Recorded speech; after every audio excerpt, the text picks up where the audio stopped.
Hey there, this is Marisa with Marisa Moments Podcast, Healing While I Heal, where I share real life stories and their divine healing translations. So let's just get straight into it. Okay, so I grew up extremely poor, right? Now, I'm not talking like,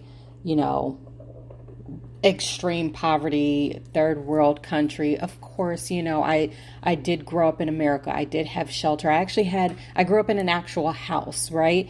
It was a rather small house, but it was a house and we owned it and it was great, right?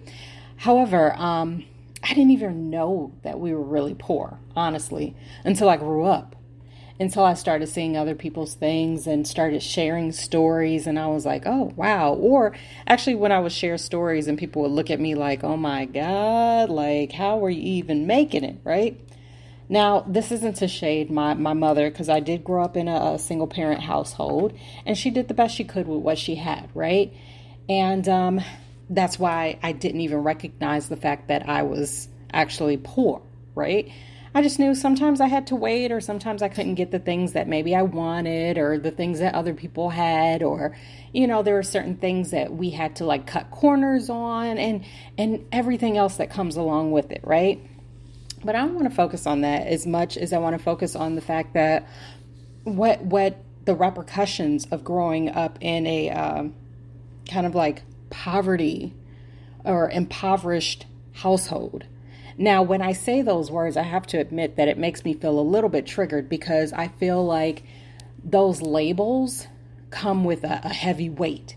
And I fear the judgment or the resentment that may come along with anyone feeling like I'm targeting them. Ideally or mainly like my mother or anyone else who tried to help in my upbringing, because I'm not trying to put anyone down. I'm just speaking on my actual life, right? Because this is real life stories. But anyway, all of those disclaimers aside, what it did for me when I grew up, not only did it teach me how to work a good sale and cut coupons and cut corners and all those things, and also it taught me how to identify the scams of society, right? Of the labels at large, because maybe had I grew up with a silver spoon in my mouth, I wouldn't have batted an eye at paying $1,000 for a purse or, $20,000 for a vehicle. And now it just seems like that's ridiculous, right? All judgment, all whatever, but that's how I view it now. And whether I have the money or not, I just can't see spending that type of cash on something when I know people are starving, right? But anyway, the thing that I want to focus on in the healing translation is that what I had to do and what I still continue to have to do as an adult, because I grew up in an impoverished background, is understand that the worth of an item does not dictate my own personal worth, right? Because a lot of times I would feel like I needed to cut corners, whether I had it or not, right? I would feel like not only was the item not worth it, I wasn't worth it. I wasn't worth receiving something that was nicer.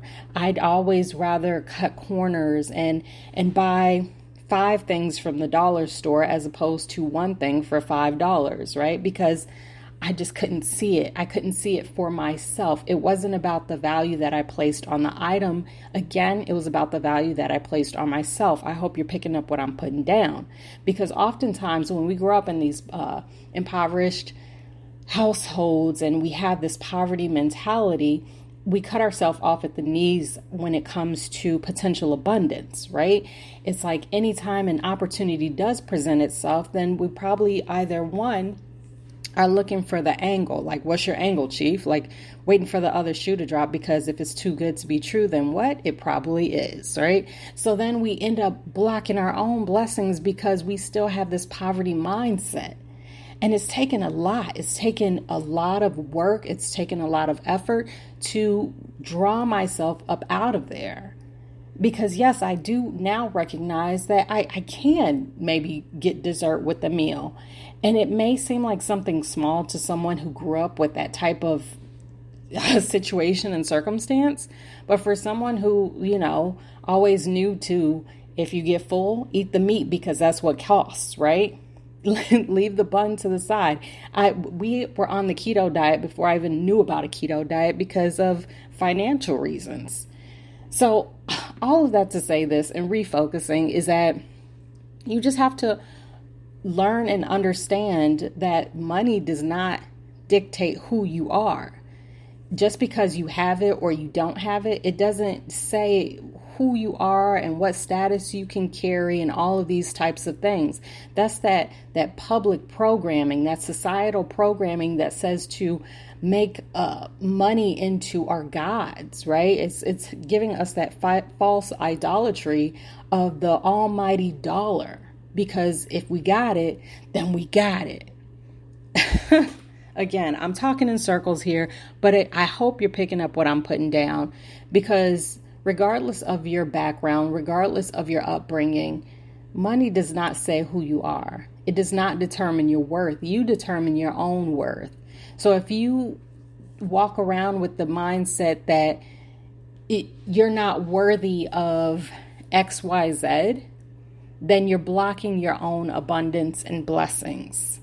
Now, on the flip side, if you feel like XYZ is not worthy of you or not worthy of what they're asking of it, then that's a totally different subject altogether. So again, I'm trying to differentiate the difference.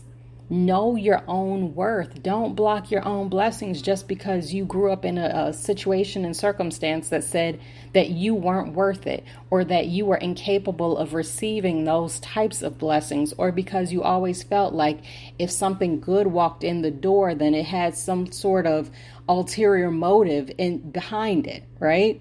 Stop looking for the devils in every single blessing that you receive, because at the end of the day, you are worth it. And whatever is coming for you is yours.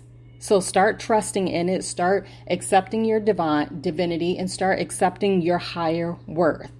And that's it. And if this message resonates, then that means it is for you. And if not, that's cool too. Just keep it pushing. Either way, I thank you for listening, and I wish you the very, very, very best day ever. Until next time, you know the vibes. Peace. Oh, and by the way, don't forget to check me out on all social media. I'm basically everywhere you probably shouldn't be. But when you look me up, just remember it is Marisa Moments, and that is Marisa with one S, because there is only one me. So until next time, happy healing.